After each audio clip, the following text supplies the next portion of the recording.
My name's Henry Swindell. I'm a producer of the TV programme Hollyoaks. What was my first job? I suppose I started my career when I was still at school, and I set up a theatre company in my sixth form, which I still carry on running to this day. What attracted me to working in media? What wouldn't? That's quite a good question that I don't really know the answer to. I love it. I wanted to do the old proverb is if you pick a job you love, you never do a day's work in your life, and I think that's what I hoped for, at least in a job in media. That I love television, I love popular television, and therefore thought I might love working in it, and it turns out I do. The first real job I got working for a TV company was for the BBC. It was a trainee scheme in documentaries, and I was a trainee researcher.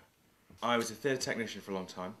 I was based at a school in South London, Dulwich College, which is so posh it has its own professional theatre.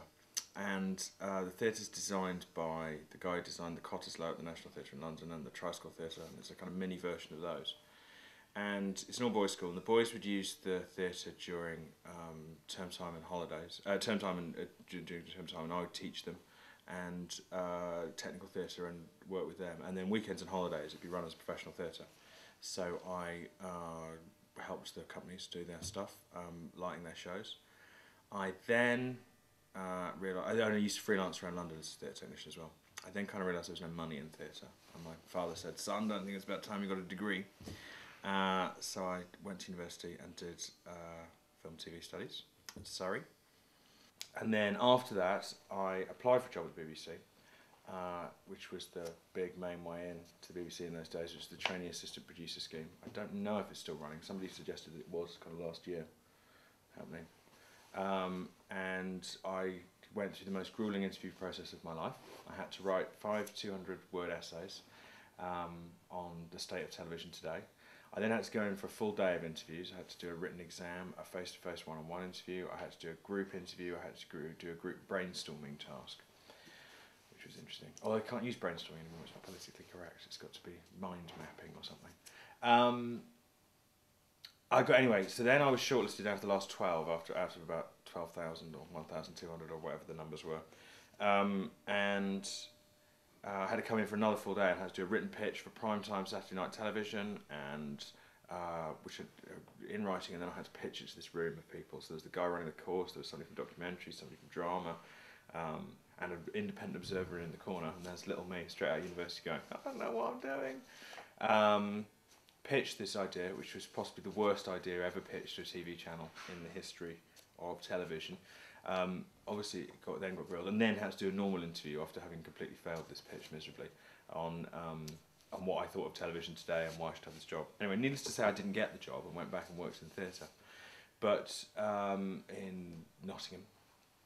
And then I got a job at Thames Valley University teaching TV studio production and DV camera work.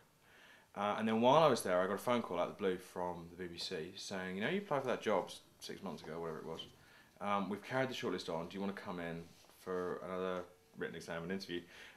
It's just documentaries this time, and it's a research position, not a assistant producer position. I went, yeah, of course, brilliant. Went in, did another written exam, did another interview, and got the job. So then I spent 6 months being paid for by the BBC documentaries department, and moved around loads of different documentaries in that time because I was paid for by the department. The programmes loved me because I was free, and because I got loads of technical experience, I instead of doing research, number crunching, finding things out, I did loads of camera work and sound recording.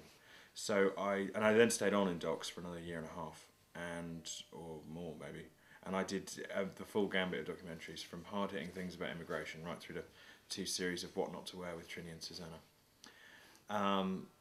And then I got to the stage I was doing a show called Destination D-Day: The Raw Recruits, which was a show about it was to celebrate the 60th anniversary of D-Day. I think that was right.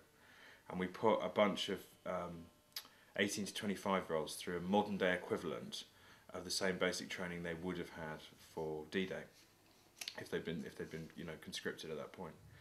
And so we spent months in around Salisbury Plain filming with the army and in the middle of winter. And I did all the specialist camera work on it, so I'd do things like I'd stand in the middle of Salisbury Plain in the snow, rig some cameras, everyone would run off into the distance, I'd be left standing in the middle of Salisbury Plain in the snow on my own, going, I'm not sure this is what I want to do with my life. And I was still running this theatre company and taking a show to Edinburgh every year. And I was running it with another guy who was bringing shows from all over the world to Edinburgh and then taking them all around the world. And I was doing these British shows. I was going, drama's really what I want to be doing. And then a job came up on Casualty, the Saturday night medical drama, as a researcher. So I thought, well, I'll give it a shot, I'll go for the interview. I don't know whether they'll like me, whether they'll want me. With all this documentary experience, I'm not sure it's right, but let's see what I can do. And it turned out they did, because I'd got loads of factual experience and knew about finding facts and about the importance of accuracy and all that sort of stuff. That was really important for them as a medical show.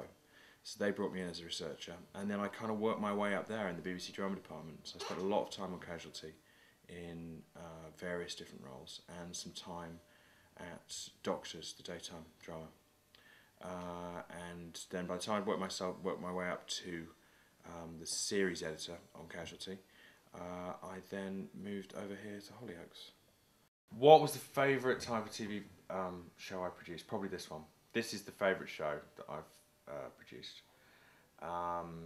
It's just so much fun, and you have so much more freedom here than you do on some of the other shows.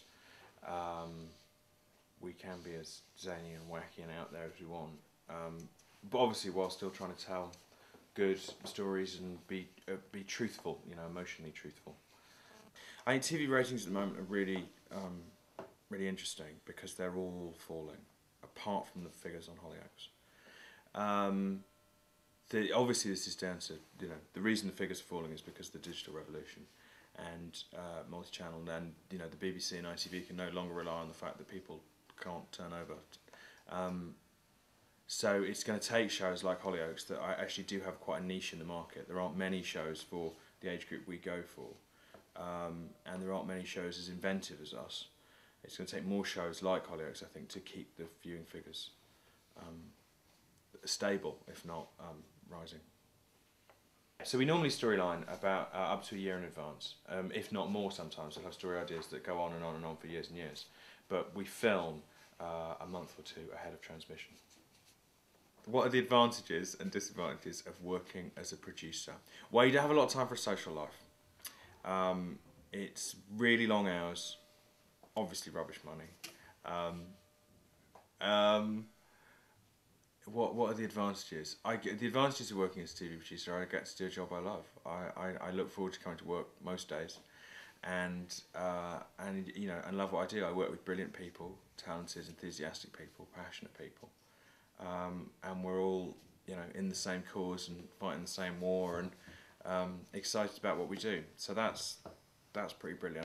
Did I want any other career paths? For a while I thought I might be a psychologist. I suppose in some ways I am. I think that was part of the same sort of interest in, you know, the human condition, I guess.